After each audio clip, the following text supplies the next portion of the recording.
રવિવારે ઉમરગામ તાલુકાના વલવાડા ગામમાં આદર્શ બુનિયાદી શાળા તથા સ્વર્ગસ્થ કલ્પનાબેન, સ્વર્ગસ્થ અશ્વિનભાઈ ભીખુભાઈ દેસાઈ બહુહેતુક હોલનું રાજ્યના નાણામંત્રી કનુભાઈ દેસાઈના હસ્તે લોકાર્પણ કરવામાં આવ્યું હતું।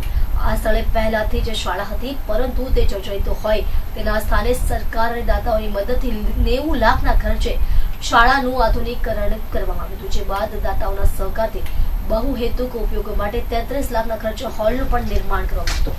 આ કાર્યક્રમમાં ઉપસ્થિત દાતાઓના વિશેષ સન્માન અને લોકાર્પણ કાર્યક્રમમાં ગામ લોકો, રાજકીય આગેવાનો, વિદ્યાર્થીઓ, વાલીઓ પણ મોટી સંખ્યામાં ઉપસ્થિત રહ્યા હતા। અને આ સ્કૂલની જે મંજૂરી મળવાની કનુભાઈ જ આપવાની હતી નાણાં ખાતામાંથી, એ ત્વરિત આપણને રમણભાઈના પ્રયત્ન થકી મંજૂરી મળી ગઈ અને એ બદલ કનુભાઈ અને રમણભાઈનો આપણે જાહેરમાં જ આભાર માનીએ છીએ।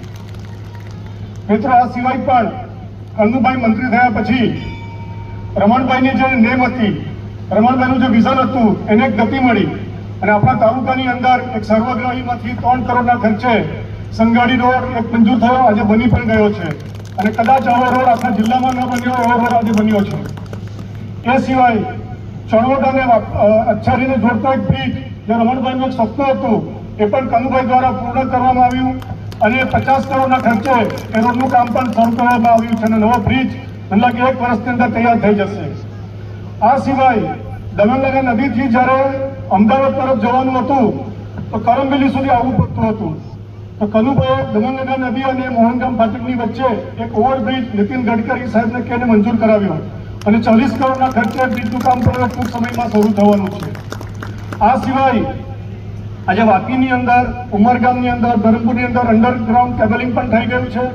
એ સિવાય અનેકવિધ કામો પણ થયા છે અને ભવિષ્યમાં પણ હવે તો આપણા માંગવાની આપણામાં તાકાત હોવી જોઈએ, જે માંગશે એ બધું મંજૂર થશે, કારણ કે કનુભાઈ જ તો મંજૂર કરવાનું છે અને રમણભાઈ જેવા આપણી પાસે ધારાસભ્ય છે।